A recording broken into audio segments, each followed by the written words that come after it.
수의사의 추천 정보 펫초이스. 반려동물과 함께하는 삶에 있어 아이들의 건강 관리는 곧 삶의 질을 높이는 길일 건데요. 그 동행에 적극 나서고 있는 서울의 한 동물 메디컬 센터. 다양한 동물 환자들이 찾는 곳인데요. 고양이를 쫓다가 왼쪽 다리 전다고 해서 와서 검사해 보니까 십자인대 파열로 진단이 돼서 오늘 수술하게 됐습니다.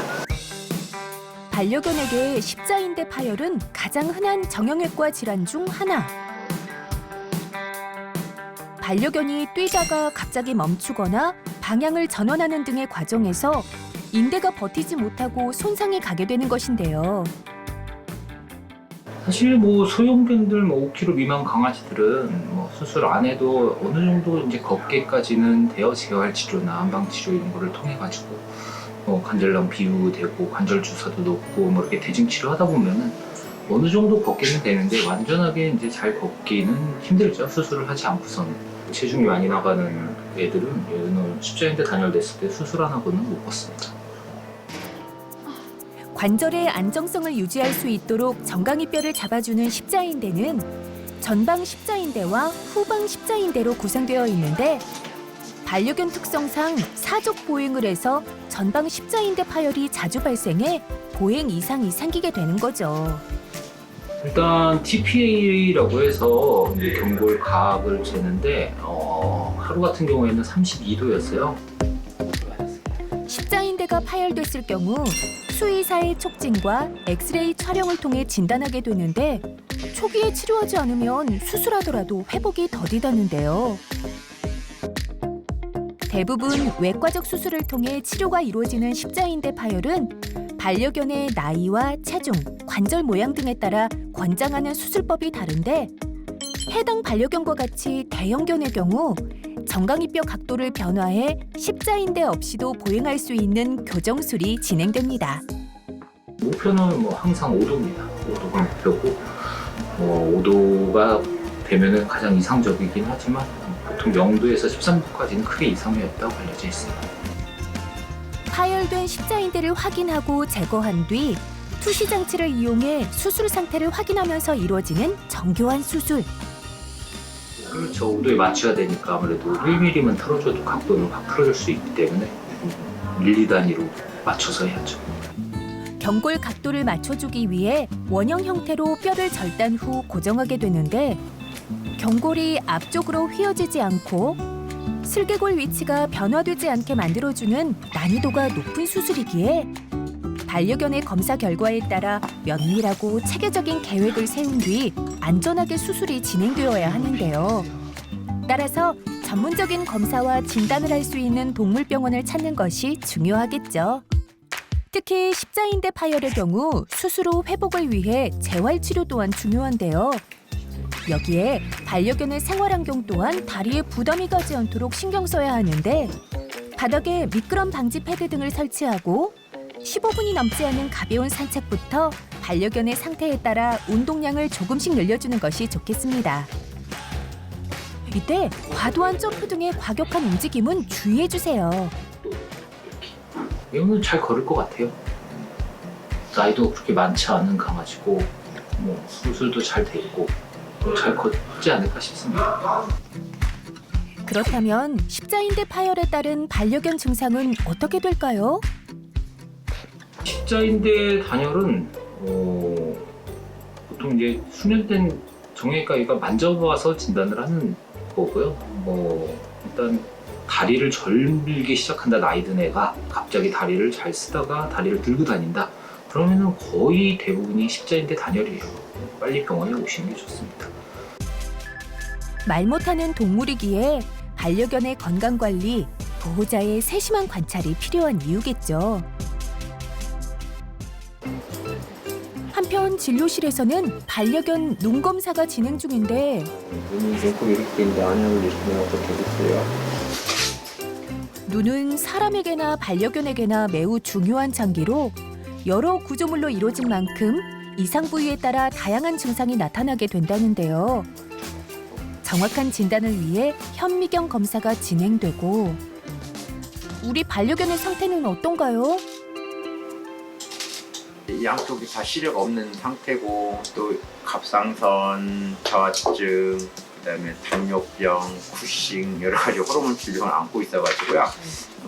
이미 오래전부터 시력이 없는 상태였는데 최근에 아마 뭐 안검염이 생기면서 양쪽에도 또 눈 안지가 많이 끼고 눈동자도 빨개져 있어서 결막염이 심하게 온 상태여서 기본적인 이제 관리 유지하고 있는 애입니다.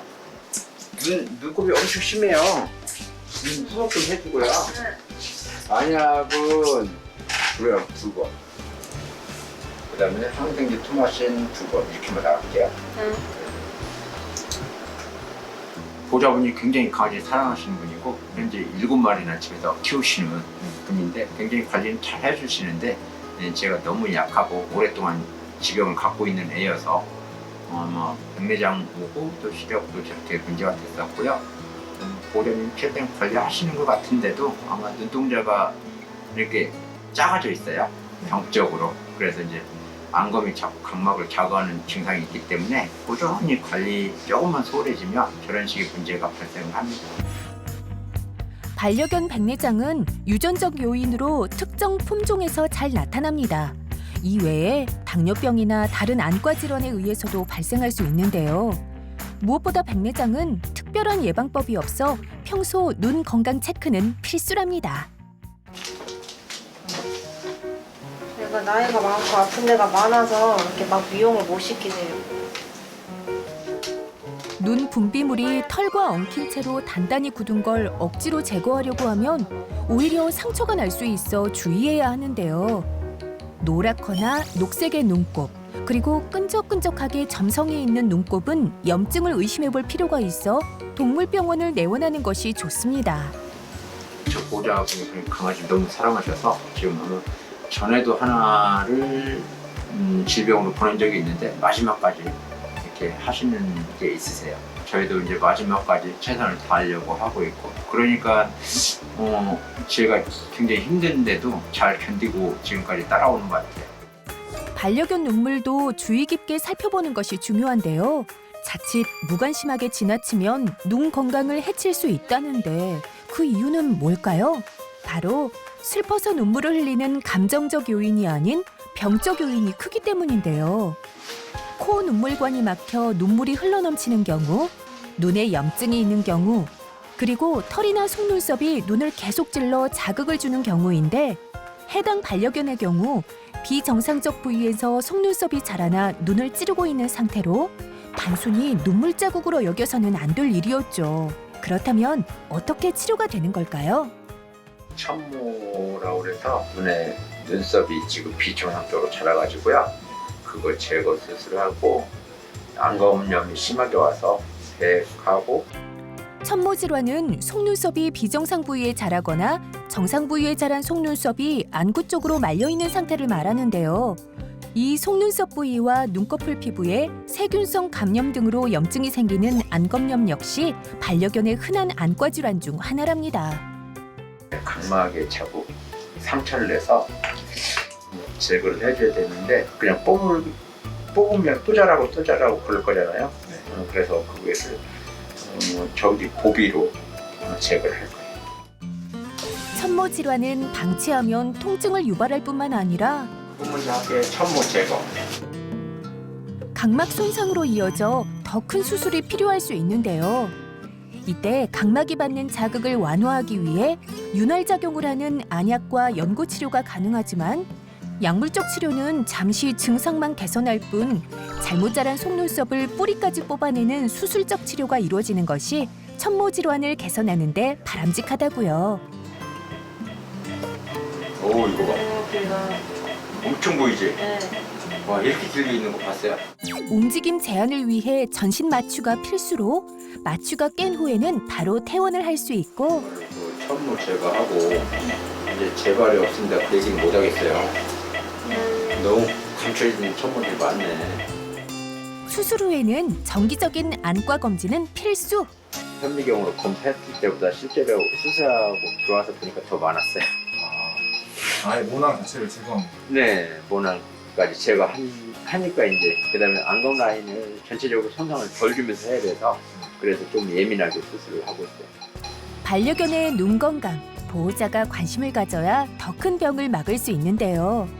천모 자체가 이렇게 눈으로 잘 확인 안 되는 경우가 많아가지고 일반 병원에서 그냥 단순한 결막염입니다 해서 오랫동안 끌고 가다가 각막 창곤까지 돼가지고 시력에도 문제가 되는 경우도 있고 심하면 각막 청공돼서 적출까지 가는 경우가 있어서요. 초기에 발견되면 그때 제거하고 관리하는 게 가장 좋습니다. 수술이 마무리되고 반려견의 상태는 어떤가요? 천무 제가 진행했는데 눈썹 아까 이상하게 났던 거는 사실 또 현미경으로 확대해서 봤더니 한두 군데가 더 있더라고요. 화요일 수요일되면 많이 붓기 가능거든요. 그러니까 이제 그때는 뭐 편하게 한번 영상 보면서 상태 보시면 될 것 같아요. 인생엔 늘 변수가 존재하듯 반려동물과의 삶도 마찬가지인데요. 늘 함께했으면 하는 마음. 보다 적극적이고 정확한 건강관리로 만들 수 있다는 점 기억하셔야겠죠. 수의사의 추천 정보 펫초이스. 우리 반려동물 건강을 위한다면 구독, 좋아요, 알림 설정까지 펫초이스 하세요.